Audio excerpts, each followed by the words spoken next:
As you follow the angry mob from the Garden of Gethsemane, you once again notice that there's a distinct chill in the air. Going to the garden with the apostles was a habit any time they were in Jerusalem. But this was a special day, a very long day.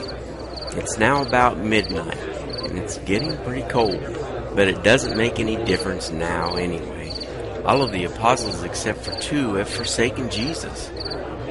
Since Jesus' loneliness, for 3 years Jesus was never without some disciples around him. Now the only people around him are the angry Jews who want revenge for Jesus telling them the truth.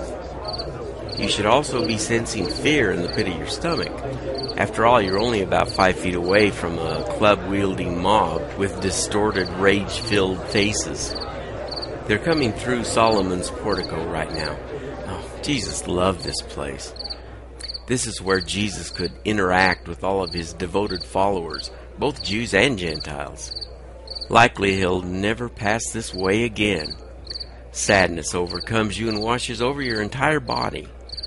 As you pass through the temple area, you can smell the sacrifices roasting on the altar. You can also hear the sounds of the temple worshipers. Even though it's after midnight, the town is filled with worshipers for the Passover feast week. Notice the echoing sounds in the vast outer courts in the temple area, and the sounds of the people walking on the marble floor. Notice also the sight of the altar fire dancing off the tall temple structure against the pitch-black sky. But most importantly, notice the faces of the people as they see Jesus pushed through the temple area. One is crying. Another has the expression of, it serves him right. Still others are bewildered and confused about why this is even happening.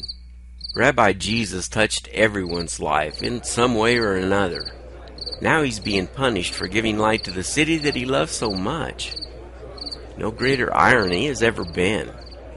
With all of this, Jesus just keeps looking straight ahead, not noticing his captors or the worshipers.